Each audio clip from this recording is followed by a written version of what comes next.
पहले पिछली बताऊंगा आपको कि मैं अपनी इकोनॉमी जो है ना एक अच्छे लेवल पे लेके जाऊंगा, दुनिया के 5वें नंबर पे आए। अभी रिसेंटली उन्होंने कहा है कि अगर मैं दोबारा नए टेन्योर में आता हूँ, इलेक्शन जीतता हूँ, तो दुनिया की पहली 3 इकोनॉमी में आ जाएंगी, यानी कि उसमें अमेरिका है, चाइना है और इंडिया है।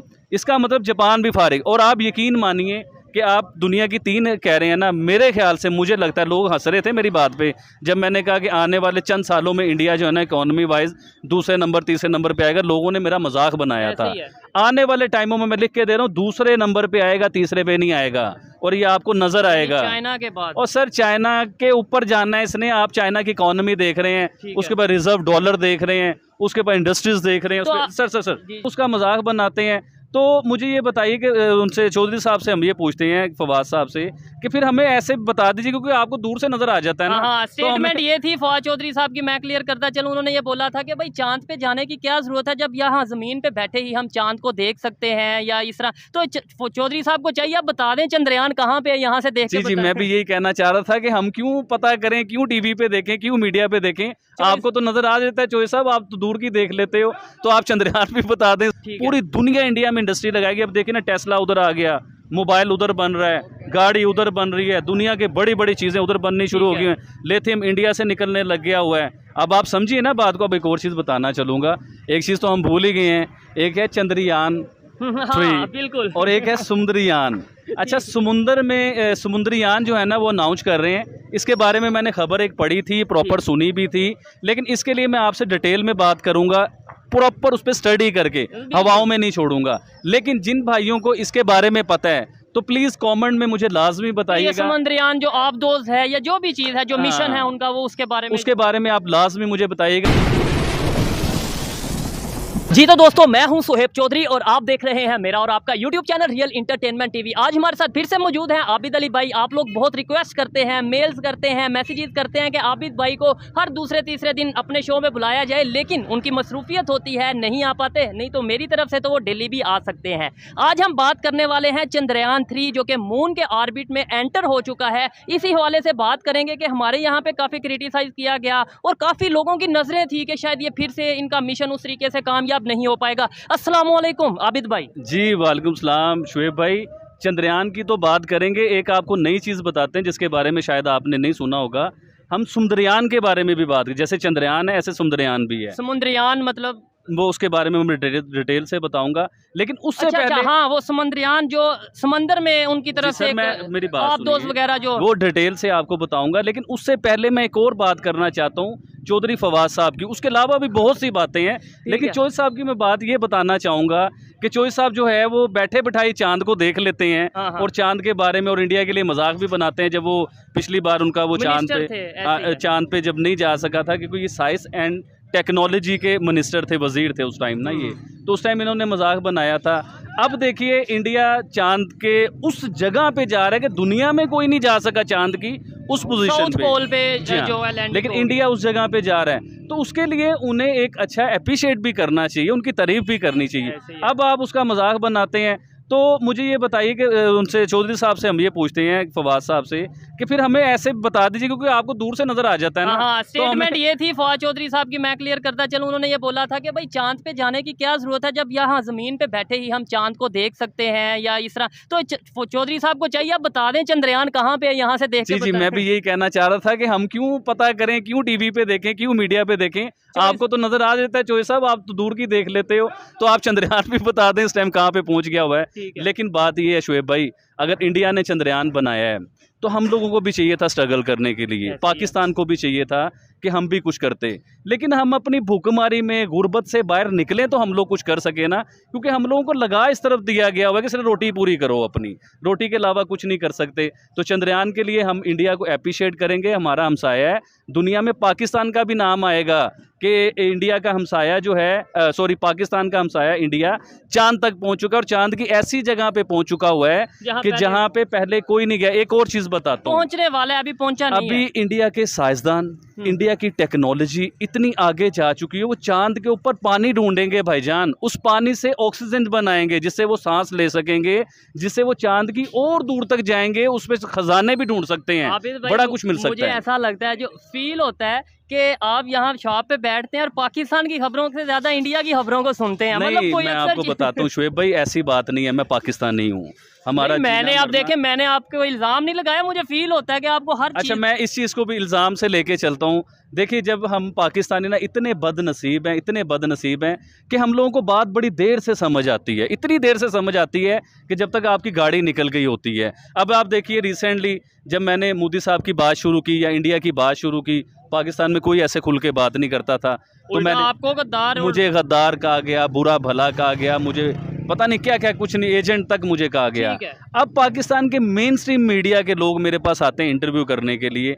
अब यानी कि उन्हें भी समझ आ रही है मेन स्ट्रीम मीडिया के लिए कि ये सही कह रहा था। अच्छा, इंडिया तरक्की कर रहा है। तो इंडिया, एक चीज़ ये भी बताएं, यूट्यूब पे तो आप बड़ी खुल के तारीफ कर देते हैं फिर इंडिया की या उनके प्राइम मिनिस्टर की, तो जो मेन स्ट्रीम मीडिया से आपके पास जर्नलिस्ट आते हैं, मैं जानता हूँ कुछ लोगों को, बड़े बड़े नाम हैं वो बड़े, तो वो आपके पास आते हैं तो वहाँ पे भी इंडिया की तारीफ करते हैं या वहाँ पे आप इंडिया के खिलाफ बात करते हैं? आप बिलीव कीजिए, मेरे इंटरव्यू खोल के देख लीजिए, मैंने जो भाई सच है मैंने वो बोलना है। तो अगर चला देते हैं अगर इंडिया चल रहा है जी, चल रहा है भाईजान। अच्छा, अगर इंडिया तरक्की ना कर रहा हो और मैं कह दूं कि इंडिया तरक्की कर रहा है, तो भाई मुझे जूते पड़ेंगे, ठीक है, हर बंदा मुझे जूते मारेगा। जब वो तरक्की कर रहा है, और मैं नहीं कह रहा, हमारे बड़े बड़े मिनिस्टर कह रहे हैं, इंडिया की तारीफ कर रहे हैं कि वो तरक्की कर रहा है, और इमरान खान साहब जो है उन्होंने भी की तारीफ। अब देखिए, रिसेंटली शहबाज शरीफ साहब इंडिया के साथ हाथ मिलाने की बात कर रहे हैं, दोस्ती की बात कर रहे हैं इंडिया के साथ। अल्लाह करे कि वो हमारे साथ दोस्ती कर लें, उसकी वजह से हमें भी फ़ायदा मिलेगा और हमारी जो है ना ये गुर्बत में कुछ आसानी आएगी। आपने बोला इमरान खान साहब तारीफ करते हैं, वो तो इस टाइम अंदर भी हो गए हैं, फिर आप अपना भी ज़रा बंदोबस्त कर लें। और दूसरे नंबर पर आपने बोला शहबाज शरीफ जो कि इस टाइम प्राइम मिनिस्टर हैं, वो चाह रहे हैं इंडिया से रिलेशन बेहतर हों। मुझे ये बताएं, आपको ये चीज़ समझ नहीं आती कि 3-4 दिन उनकी गवर्नमेंट को रह गए और आज वो चाह रहे हैं रिलेशन बेहतर हों? 1.5 साल से गवर्नमेंट में थे, तब तो उन्होंने इस तरीके से कोई स्टेप नहीं लिया। देखिए, जब गवर्नमेंट चेंज हो रही होती है ना, जब इलेक्शन का टाइम आता है, तो कुछ ऐसे काम किए जाते हैं कि जिसकी वजह से नेक्स्ट आपको वोट मिल जाएं। और अभी देखें, इमरान खान साहब अंदर चले गए, पीछे वही पीडीएम रह गया हुआ। अरे भाई, मुल्क के बारे में सोच लो। इधर बिजली महंगी हो चुकी हुई है, पेट्रोल 20 रुपये महंगा हो चुका हुआ है। इस कंट्री के बारे में सोच लो, लोगों को जीने दो, आपकी मेहरबानी। अच्छा, बिल्कुल। इस टाइम यूनिट की अगर बात करें, इलेक्ट्रिसिटी के पर यूनिट की बात करें, 50 प्लस यानी 50 रुपये से ज़्यादा का एक यूनिट ये हो चुका है। ये भी कमर्शियल यूनिट की बात नहीं कर रहा है, ये जो घरों में बिल आते हैं, जो कमर्शियल आते हैं वो तो पता नहीं 60-70 रुपये का। मैं अपने घर के बिल की बात बताता हूँ, हमारा 7,000-6,000 से ज़्यादा कभी बिल नहीं आया। अब हमारा 24-25 हज़ार रुपये बिल आ रहा है घर का। और आप यकीन कीजिए कि एसी हम लोग ऐसे चलाते हैं, आप बिलीव कीजिए कि तरस के नहीं जैसे एसी चलाया जाता, तरस के एसी चलाते हैं हम लोग, कि जहाँ हमारे यूनिट ऊपर जाएंगे जाहिर बात है बिल इतना ज़्यादा आएगा। अब आप देखिए 300 समथिंग कुछ यूनिट है, 40 यूनिट हैं, और 24-24 हज़ार रुपये बिल आ रहा है। यार बताओ कि, और इंडिया में 300 यूनिट के ऊपर ऐसे हैं कि जैसे फ्री के लेवल पे हैं, इतनी रिलीफ देते हैं वो अपने लोगों को। कुछ एरियाज में ऐसा मैंने सुना है, अगर पूरे ओवरऑल इंडिया में ये चीज़ है कि 300 यूनिट फ्री है तो आप बता सकते हैं, लेकिन मुझे जो खबर है कि कुछ एरियाज में 300 यूनिट तक फ्री है, कुछ स्टेट्स में ऐसा फ्री है। भाई, रिसेंटली मोदी साहब का मैं एक इंटरव्यू सुन रहा था, क्योंकि मोदी साहब की बात करना ना मेरे लिए ज़रा ज़रूरी होता है कि मैं उन्हें लाइक करता हूँ अपने लोगों के साथ। ये आप बात पूरी कर लें, फिर इनसे आज बड़े सख्त सवाल भी करेंगे। ऑडियंस के जो सवालात हैं या ऑडियंस का इनके साथ जो इंटरेक्शन रहता है उसके ऊपर बात करेंगे। जी, आप मोदी साहब की पहले बात करें। मोदी साहब जो है ना, रिसेंटली उनका मैं एक इंटरव्यू देख रहा था, उसके बीच में ये जो पाकिस्तान से जंग की बातें हो रही हैं कि जंग हो जाएगी, ये हो जाएगा, वो हो जाएगा, उन्होंने कहा यार हमें पाकिस्तान से जंग करने की ज़रूरत ही नहीं है, क्योंकि पाकिस्तान जिस पोजीशन में इस टाइम आ चुका हुआ है, ये अपनी मौत खुद ही मर जाएगा। हमें ये कहना नहीं चाहिए, लेकिन अल्लाह ना करे ऐसा नहीं होगा, इंशाल्लाह नहीं होगा। लेकिन मोदी साहब का इंटरव्यू, कॉन्फिडेंस लेवल इसलिए होता है कि जब आप तरक्की कर रहे हैं, अपने मुल्क को ऊपर लेके गए, पूरी दुनिया आपकी तारीफ कर रहा है मोदी जी की, इतने बड़े वेलकम हो रहे हैं, इतने बड़े प्रोटोकॉल मिल रहे हैं, तो ये कॉन्फिडेंस लेवल है कि उन्हें नज़र आ रहा है कि इनके हालात, इनकी चोरी चिकारियाँ इस लेवल पर जा चुकी हुई हैं कि इनके साथ जंग करके अपना असला ज़ाया करने की ज़रूरत नहीं है। और अभी 2 दिन पहले जो वहाँ के एक स्टेट के सीएम हैं, योगी आदित्यनाथ जी उनका नाम है, उनका प्रॉपर एक बड़े मेन स्ट्रीम मीडिया पे इंटरव्यू आया और उनसे ये कहा गया कि एंकर ने ये पूछा कि आपस में अपोजिशन और आप लोग इंडिया और पाकिस्तान की तरह लड़ रहे हो। उन्होंने आगे से जो स्टेटमेंट दी, मुझे एक दफ़ा सुन के बड़ा दुख हुआ, मतलब अपने ऊपर दुख हुआ पाकिस्तान के। उन्होंने बोला हमारे जो मुखालिफ भी हैं ना, अगर वो इंडियन हैं यानी अपोजिशन है, तो उन्हें पाकिस्तान के साथ कंपेयर ना करें। पाकिस्तान के साथ कंपेयर करना बनता ही नहीं है हमारे। सर, कंपैरिजन है ही नहीं किसी भी जगह से नहीं। लेकिन फिर मोदी जी की एक और बात बताता हूँ, हमेशा ये बात करता हूँ कि इंडिया की खुश नसीबी है कि उनके वज़ीर आज़म प्राइम मिनिस्टर मोदी हैं और 10 साल का टेन्योर तकरीबन उनका पूरा होने वाला है। आप यकीन कीजिए कि उन्होंने जब ये लास्ट इलेक्शन हुए थे ना, तो उन्होंने कहा था कि अगर मैं दोबारा गवर्नमेंट में आऊँगा, ये भी रिसेंटली उन्होंने स्टेटमेंट सर वो भी बताता हूँ, मैं पहले पिछली बताऊँगा आपको कि मैं अपनी इकॉनमी जो है ना एक अच्छे लेवल पे लेके जाऊँगा, दुनिया के 5वें नंबर पे आए। अभी रिसेंटली उन्होंने कहा है कि अगर मैं दोबारा नए टेन्योर में आता हूँ, इलेक्शन जीतता हूँ, तो दुनिया की पहली 3 इकॉनमी में आ जाएंगी, यानी कि उसमें अमेरिका है, चाइना है और इंडिया है।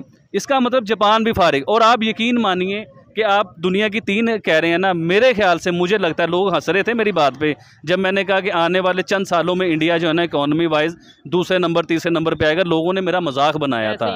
आने वाले टाइमों में मैं लिख के दे रहा हूँ, दूसरे नंबर पे आएगा, तीसरे पे नहीं आएगा, और ये आपको नजर आएगा चाइना के बाद। और सर चाइना के ऊपर जाना है इसने। आप चाइना की इकॉनमी देख रहे हैं, उसके बाद रिजर्व डॉलर देख रहे हैं, उसके बाद इंडस्ट्रीज देख रहे हैं, तो सर जी। आप ये नहीं देख रहे कि इंडिया में कौन कौन आ गया है और इंडिया में कौन कौन आना चाह रहा है। आने वाले टाइमों में पूरे यूरोप ने जो चीजें बनवानी है, जो कुछ होना है वो इंडिया से होना है।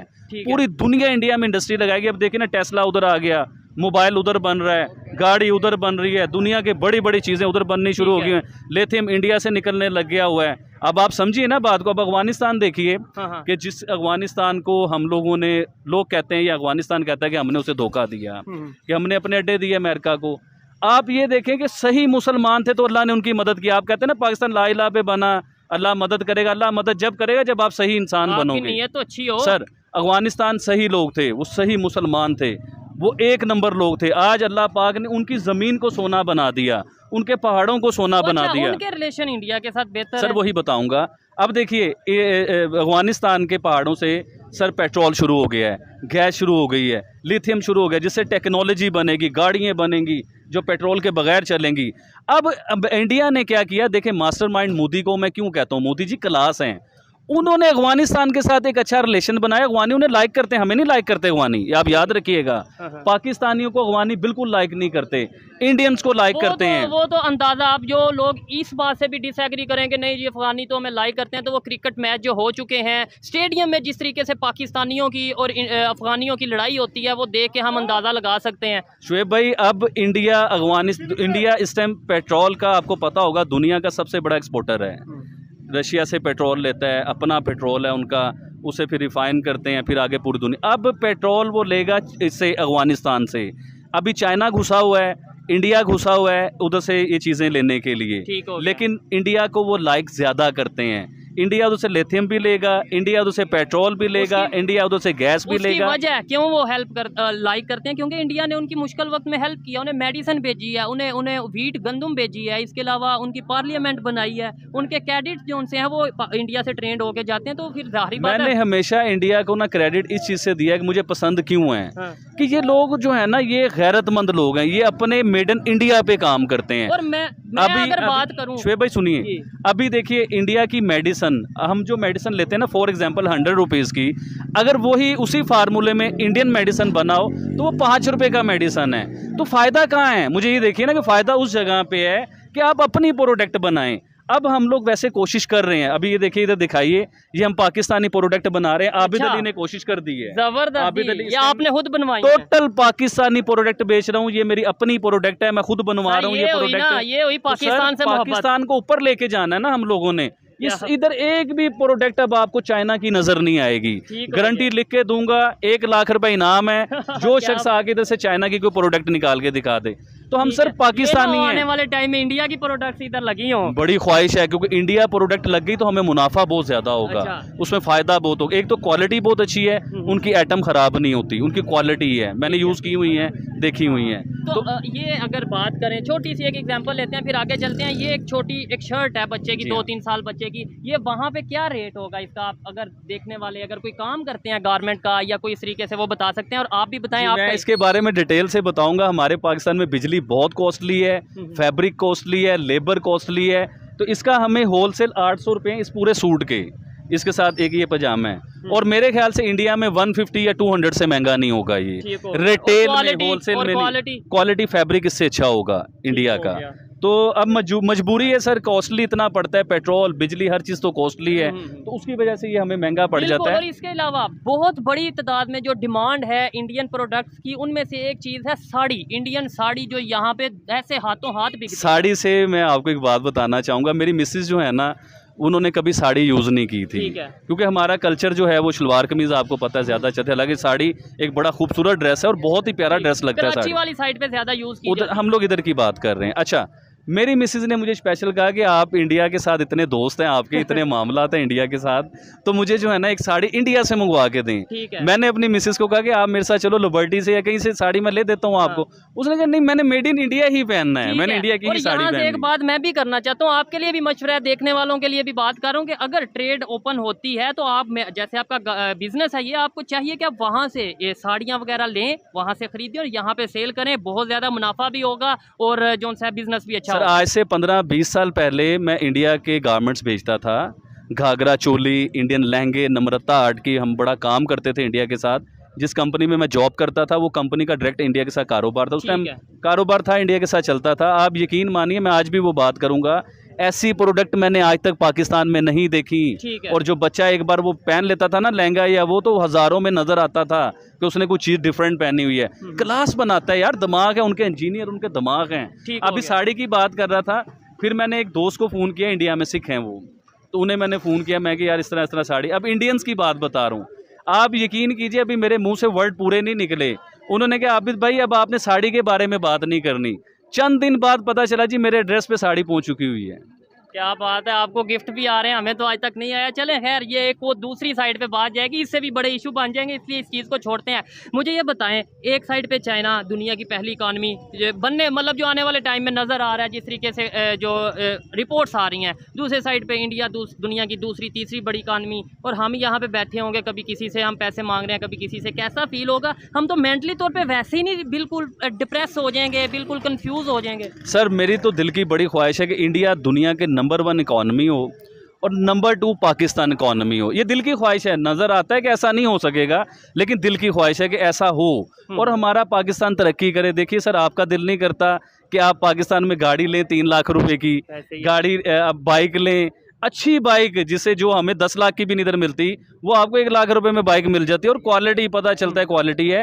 तो हमारा भी दिल करता है कि हम भी तरक्की करें, हम भी ऊपर जाएं सर। जैसे वो इंडियन भाई आए थे जिनसे मुलाकात भी की थी, संदीप भाई आए थे, बड़ी अच्छी उनके साथ गपशप रही, और वो बता रहे थे कि वहाँ पे आल्टो वो लोग खरीदते हैं जिन्होंने अपने घर में किसी को, मतलब ड्राइवर को रखने उन्होंने पता क्यों कहा था, जब मैंने उन्हें बताया ना मेरी गाड़ी उन्होंने देखी और मैंने उन्हें बताया कि 22 लाख रुपए की मैंने गाड़ी ली है, तो वो हंसने लगे और थोड़ी देर के लिए ना परेशान टाइप नहीं हो जाता इंसान, थोड़ी देर के लिए परेशान हो गए। फिर उसके बाद कहते हैं आबिद भाई ये गाड़ी आप माइंड ना कीजिएगा, साथ मुझे ये भी कह रहे हैं कि आप बुरा ना मनाइएगा कि ये गाड़ी तो हम अपने बच्चों को गाड़ी सिखाने के लिए, क्योंकि ठोक भी दें तो कोई इतना नहीं है, अपनी बीवी को कोई लेडीज फीमेल मतलब गाड़ी सीखने के लिए, ड्राइविंग सीखने के लिए, मतलब एक आम टाइप गाड़ी। और इधर देखे ना 36 लाख 32 लाख आल्टो गाड़ी की बात बता रहा हूँ यार। अब मेरान देखे, मेरान नहीं आ रही, यानी कि कंपनीज इधर से जान छुड़ा रही है कि कॉस्टली बहुत है। अभी रिसेंटली मैं एक बात सुन रहा था कि एक चाइनीज़ कंपनी में एक पाकिस्तानी इंसान जॉब कर रहा था, अच्छी पोस्ट पे था, ठीक है, तो उस कंपनी ने पाकिस्तान में अपनी इंडस्ट्री लगाने के लिए जो है ना पाकिस्तानी गवर्नमेंट को अपील की कि हम इधर अपनी इंडस्ट्री लगाना चाहते हैं। तो पाकिस्तानी गवर्नमेंट ने जब अपने टैक्स बताए इंसान को, तो चूस लेते हैं, मार देते हैं। टैक्स इतने होते हैं कि इंसान कहता है भागो, निकलो इस मुल्क से। तो इन्होंने जब अपने टैक्सेस बताया कि हम इतने टैक्स लेंगे, इतनी कमीशन लेंगे, ये करेंगे वो करेंगे, उसने ऐसे हाथ जोड़े और इंडिया में जाके इंडस्ट्री लगा दी उसने। अब मुझे बताएं कि वैसे आप कहते हो कि इंडिया और चाइना की जंग है, अब चाइना बिजनेसमैन है, वो बिजनेस को देखता है। उसने इंडिया में अपनी जब इंडस्ट्री लगाई, आज 5000 बंदा उस इंडस्ट्री में जॉब कर रहा है और मजीद वो कह रहे हैं 5 लाख तक का टारगेट है लोगों को लेके जाने का। यहाँ पे खुलती तो गुर्बत की बात ही बताना चाह रहा था कि उन लोगों को, इंडियंस को फायदा मिला उससे। इंडिया के 5000 लोगों के घर चलने शुरू हो गए उधर से। तो जहाँ भूखे मर रहे हो, कम से कम आप ये सोच लो कि हम इन्वेस्टर को फ़ायदा देंगे तो तुम्हारे पाकिस्तानियों को फ़ायदा मिलेगा। लोगों के घर आटा दाल चीनी जाने लग जाएगी। और बड़ी बात, हम तो दोस्त भी है ना, आयरन फ्रेंड है, चाइना के साथ बड़ी दोस्ती है। अब इतने हम फ्रेंड थे तो फ्रेंड तो फिर वो उसका निकला ना, फ्रेंड तो उसका हुआ वो। अच्छा आबिद भाई, आज जरा आपसे भी मेरा दिल कर रहा है, मतलब माहौल बना है, मेरा दिल कर रहा है आपसे भी सख्त सवाल किए जाए। क्या वजह है, मतलब मुझे कभी कभी जेलसी हो जाती है, आपका जो इंडियन ऑडियंस है, देखने वाले हैं, व्यूअर्स हैं, बड़ा आप पे ट्रस्ट भी करते हैं, आपकी बात को बड़ा लाइक भी करते हैं। मुझे कभी किसी ने नहीं कहा कि शोएब भाई आप कल फिर वीडियो बनाए या परसों फिर, नो डाउट मैं बनाता हूँ डेली, लेकिन हर वीडियो के नीचे कमेंट आ रहे होते हैं, आबिद भाई को लेके आए, आबिद भाई को लेके आए, क्या सीन क्या है भाई उसके बारे में? खुद तो नहीं करवा रहे कमेंट? नहीं, मैं आपको सही बात बताता हूँ। ये जो ऑडियंस आपको देख रही है ना, ये पढ़े लिखे लोग हैं, जाहिल नहीं है हमारी तरह। और पढ़ा लिखा इंसान जो होता है ना, 1 मिनट में जज कर लेता है कि ये इंसान सच बोल रहा है या झूठ बोल रहा है या फेक सीन कर रहा है। बड़ी ऐसी बड़े लोग हैं जो तारीफ कर रहे हैं। इवन बात की जाए, मतलब जो भी है, अगर इंडिया पाकिस्तान के कंटेंट पे काम कर रहा है, वो कहीं ना कहीं तारीफ कर रहा है इंडिया की, नो डाउट। कुछ सच भी कर रहे हैं, कोई थोड़ा बहुत अपने पास से भी बात कर रहे हैं। तो आपकी तारीफ जो आप तारीफ करते हैं, वो ही क्यों पसंद की जाती है? सर एक्चुअली मैंने इंडियंस के साथ हमेशा कभी भी झूठ नहीं बोला। अब देखिए, हर बंदा, आप भी हूँ, माइंड ना कीजिएगा, मैं आपको भी बीच में लेके आ रहा हूँ। कोई भी बंदा अपना काम कर रहा है ना, तो उसे पैसे आते हैं। ठीक है, आपका भाई, आज तक आप भी हल्फ उठा सकते हो कि आपके भाई ने पैसों के लिए काम नहीं किया। जिस बंदे को अल्लाह ने इतना दिया हो, उसे जरूरत नहीं है पैसे कमाने की। तो मैं हमेशा अपने मुल्क के लिए बात करता हूँ, मैं इंडिया के लिए बात नहीं करता। आप लोगों को गलत फहमी होती है। नहीं, मुझे तो चीजें क्लियर हैं, लेकिन ओवरऑल मैं तड़प रहा होता हूँ अपने मुल्क के लिए। मेन एंड जो है ना, बीच में से निकलता ये है कि पाकिस्तान को तरक्की कैसे करवानी है, पाकिस्तान को ऊपर कैसे लेके जाना है। आज मैंने कोशिश की है, ये शर्म दिलवाने की कोशिश जी, इन्हें शेम फील करवाता हूँ। आज मैंने ये कोशिश की है कि मेड इन पाकिस्तान स्टार्ट किया है। ठीक है, तो इस तरह और लोगों को भी चाहिए, हमारी गवर्नमेंट को चाहिए कि डंडा पकड़ लें हाथ में और हर बंदे को, हर इंडस्ट्री को कहें जी मेड इन पाकिस्तान, फैसिलिटीज दी जाए, पॉलिसीज बनाई जाए। और इन्वेस्टर को प्रोटोकॉल देना बहुत जरूरी है। जब इन्वेस्टर को आप परेशान कर दोगे टैक्स के ऊपर, इन्वेस्टर को अपनी कमीशनों पे परेशान कर दोगे, तो इन्वेस्टर कोई नहीं घुसना। नो डाउट हमारी बड़ी तादाद में जो ऑडियंस है वो इंडिया से हमें ज्यादातर देखती है, लेकिन पाकिस्तान से जितने भी लोग देखते हैं उनसे रिक्वेस्ट है कि मेड इन पाकिस्तान को प्रमोट करें। देखें, हमें ये भी दुख होता है कि हम इंडिया की तारीफ क्यों करते हैं, पाकिस्तान को क्रिटिसाइज भी करते हैं, और साथ ये भी हमें समझ नहीं आती कि भाई हम पाकिस्तान के लिए क्या कर रहे हैं। जिन लोगों को ये लगता है कि हम पाकिस्तान को क्रिटिसाइज करते हैं, वो अपने गिरेबान में भी झांके कि वो पाकिस्तान के लिए क्या कर रहे हैं। वो भी चाइना की प्रोडक्ट सेल कर रहे हैं, वो भी बाहर से चीजें इंपोर्ट करके यहाँ सेल कर रहे हैं, और दर्द पाकिस्तान के लिए। अच्छा शोएब भाई, मैं एक और बात करना चाहूँगा, लोगों को शायद बड़ी बुरी लगे ये बात, जो औरतों के लिए कहा जा रहा है ना पूरी दुनिया में कि पाकिस्तान में औरतें महफूज नहीं है, पाकिस्तान में औरतें जॉब नहीं करती हैं। ये बिल्कुल गलत बात है, क्योंकि औरतें इधर यूनिवर्सिटीज़ में भी जाती हैं, कॉलेजेस में भी जाती हैं, ऑफिस में जॉब भी करती हैं, PIA, मतलब हर फील्ड में, मीडिया में, हर जगह पे औरत नजर आएगी। लेकिन उनके बीच में चंद भेड़िए भी होते हैं, गलत लोग भी होते हैं, जिनकी वजह से सब बदनाम हो जाते हैं। सब नहीं, तो उसमें उसकी वजह से पाकिस्तान बदनाम होता है। अब ये देखें, ये जो हमारा यूनिवर्सिटी का इशू बना, किसका, पूरी दुनिया में किसका इमेज खराब हुआ? ना तो किसी मर्द का, ना ही औरत का इमेज खराब हुआ, पाकिस्तान। और देखिए वो कैसे शैतान थे कि यूनिवर्सिटी में बच्चियाँ, हमारी बच्चियाँ पढ़ने के लिए आती हैं, आप उन्हें ब्लैकमेल करते हो, उनकी वीडियो बनाते हो, ये जुल्म की इंतहान है, फिर उन्हें पेश करते हो ब्लैकमेल करके, अफसरों के आगे पेश करते हो। उस्ताद अगर ऐसा काम करेंगे, टीचर ऐसा काम करेंगे जिन्हें बाप का दर्जा दिया जाता है। यकीन कीजिए, जो लड़कियां इंजीनियर, डॉक्टर बन रही थी ना, उनके माँ बाप ने पढ़ाई छुड़ा के उनकी शादियां करवा दी हैं। ऐसे ही तो ये जुल्म नहीं हुआ कि एक गंदी मछली की वजह से सारी बच्चियों के फ्यूचर खराब हो गए, बच्चियों के फ्यूचर खराब हो गए, पाकिस्तान का इमेज खराब हो गया। ये बड़ी लंबी बात है, मीडिया को चाहिए इसके ऊपर भी वर्क करें। और दूसरे नंबर पे आबिद भाई, आपसे मैं ये सवाल करूंगा, मीडिया से मुझे याद आया, आप दूसरे लोगों को इंटरव्यू क्यों नहीं देते? चले, मुझे तो आपने ये बात बताई, लेकिन मैं आपसे ये सवाल पूछ लेता हूँ। शोएब भाई, आज आपने पूछा है क्योंकि आप हर बार कोई ऐसा पंगा बीच में डाल देते हो, लेकिन इसके लिए मैं आपको ये बताऊंगा कि अब आपने ये बात मेरी पूरी चलानी, क्योंकि आप जहाँ पे कट करते हो ना, वहाँ मेरा दिमाग भी खराब होता है। तो प्लीज़ आपने कट नहीं करना। क्यों डरते हो? बात पूरी चलाओ। जब मैं कर रहा हूँ, कोई मसला होगा तो मेरे ऊपर होगा ना, आपको क्या प्रॉब्लम है? अच्छा आप सुनिए, खैर ये तो मसले वाली बात नहीं है, बात पूरी चलाइएगा। अच्छा, अब आपने पूछा मुझसे ये कि आप दूसरे यूट्यूबर्स को इंटरव्यू क्यों नहीं देते। शोएब भाई, मैं खुल के बात करूँगा, कुछ बातें आपको भी पता है जो आप भी नहीं करोगे। खैर, मेरे पास तकरीबन जितने भी यूट्यूबर आप टीवी पे या अपने इंटरनेट पे, आप मोबाइल पे कहीं भी देखते हो ना यूट्यूबर, वो सब यूट्यूबर मेरे पास आते हैं। अभी रिसेंटली कुछ देर पहले भी मेरे पास यूट्यूबर आए हुए थे आपके आने से पहले, वो फ़ोन पे भी मैंने आपको बताया था। खैर, आप देखते हैं सिर्फ मीडिया के ऊपर, वीडियो के अंदर जितनी रिकॉर्ड होगी आप वो देखते हैं। बैक कैमरा आपको नहीं पता कि बैक कैमरा क्या बात हो रही होती है, क्या एक दूसरे के दुश्मन होते हैं और क्या गंद फैल रहा होता है, उन चीज़ों को आपको अंदाज़ा भी नहीं है। आप सिर्फ आधे घंटे की वीडियो देखते हैं जो आपको समझ। एक सेकंड, ऑडियंस ने तो ट्रस्ट करना है जो सर मैं वही बात कर रहा हूँ, आप सुनिएगा। आपने मुझसे पूछा कि आप इंटरव्यू किसी और को क्यों नहीं देते। जो गंद मचा हुआ है ना, झूठ की इंतहा जो हुई है, वो मैं नहीं कर सकता। और मेरी जो ऑडियंस है जो मुझे देख रही है, आप यकीन मानिए शुएब भाई, वो मुझ पर यकीन करते हैं, बिलीव करते हैं, ट्रस्ट करते हैं। और मैं वो इंसान नहीं हूँ कि मैं 1 मिनट में किसी का ट्रस्ट तोड़ दूँ, किसी का यकीन तोड़ दूँ और झूठ और फेक कर दूँ। तो मैं झूठों के साथ काम नहीं कर सकता, मैं फेक लोगों के साथ काम नहीं कर सकता। और ये वही इंसान कर सकता है जो बिका हो। जब एक बंदा बिका ही नहीं, उसे टेंशन ही कोई नहीं है, तो उसने, मैंने सारे यूट्यूबर्स में से ना एक साफ सुथरा यूट्यूबर चुना और उसी के साथ चल रहा हूँ। अल्लाह ने उसे इज्जत भी दी। क्यों पूछे क्यों? क्योंकि वो काम कर रहा है। अब वो मंदिर में गया, उसने जाके सारा काम किया। ये शुएब का काम तो नहीं था, वो तो मेन स्ट्रीम मीडिया का काम था ना। उस जगह पे जाते, उस बात को हाईलाइट करते। अभी मेन स्ट्रीम मीडिया से बात करूंगा, हमारी किसी मस्जिद को ऐसा मामला हुआ होता, कहीं मस्जिद शहीद हो रही होती, तो पूरा मेन स्ट्रीम मीडिया ऐसे उठ जाना था, पूरी दुनिया में एहतजाज होते, बातें होती कि ये हो गया, वो हो गया, ऐसे हो गया। उस मंदिर के ऊपर क्यों नहीं बोला? यही था सिर्फ बोलने के लिए। तो फिर ऐसे इंसान को मैं लाइक क्यों ना करूं? इसके अलावा मैं कैसे किसी और को इंटरव्यू दे दूं? तो ये भाईजान सारी बात है। लेकिन मैं भी ये भी चीज़ क्लियर कर दूं कि पहले नंबर पे तो मैं अकेला नहीं था जो मंदिर के लिए गया, मेरे तमाम देखने वाले मेरे साथ थे। कुछ लोग मुझे मतलब जब अप्रिशिएट करते हैं, मेरा ये फ़र्ज़ है, मेरी ये ड्यूटी है कि मैं बात क्लियर करूँ कि मैं अकेला नहीं, मेरे साथ ये जो टीम मेंबर हैं, तो इनका भी उतना ही रोल है जितना मेरा रोल। और दूसरे नंबर पर वो लोग जो मुझे देखते हैं, जो मुझे अप्रिशिएट करते हैं, जो मुझे हौसला देते हैं, भाई वो भी उतना ही साथ। इस जगह पे टीम मेंबर से मुझे याद आया, ये भाई हैं, इनकी शक्ल किसी ने नहीं देखी कभी, मीडिया पे आई नहीं।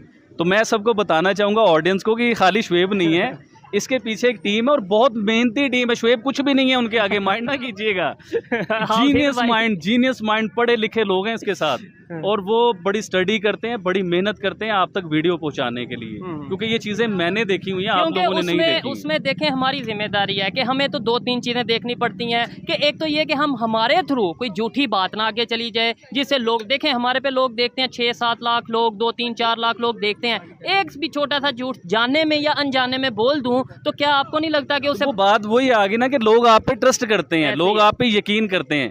जिस दिन शुएब भाई आप झूठ बोलोगे, याद रखना आपकी ऑडियंस बड़ी पढ़ी लिखी, बड़ी समझदार, बड़े इंटेलिजेंट है। क्योंकि मैं इनके कमेंट जब पढ़ता हूं तो उससे मुझे सब अंदाजा हो चुका हुआ है। ठीक है। जिस दिन आप फेक करोगे, जिस दिन झूठ बोलोगे, उस दिन आपको खुद समझ आ जाएगी आपकी ऑडियंस आपके साथ करती क्या है। और मतलब यही चीज़ें हैं ना कि कुछ लोग हैं ऐसे हैं, मतलब मैं क्रिटिसाइज नहीं कर रहा, ओवरऑल बात कर रहा हूँ कि जस्ट करंट अफेयर देखा, कोई भी न्यूज़ आई उसके ऊपर, ठीक है, वो उन्हें जो, और ख़ास तौर पे वो जो लोग करंट अफेयर को देखते हैं, समझते हैं। मैं ये चीज़ क्लियर कर दूं कि जो लोग हमारी खबर या हमारी वीडियो देखते हैं ना, वो देखते ही इसलिए कि वो ऑलरेडी उस चीज़ को जानते होते हैं, और वो जानते हैं, वो ये जानना चाहते हैं पाकिस्तान से इसके ऊपर क्या रिएक्शन आया। जब हम उसके ऊपर झूठ बोलेंगे, वो खबर ऐसी होगी नहीं जितनी खबर हम बताएंगे, तो देखने वाले 1 दफ़ा देखेंगे, 2 दफ़ा देखेंगे, बाद में कहेंगे कि यार ये क्या पाकिस्तानी है, ये क्या जाहिल है, ऐसे कहेंगे, ऐसे कहते हैं। और दूसरा मैं आपको एक और चीज़ बताना चलूँगा।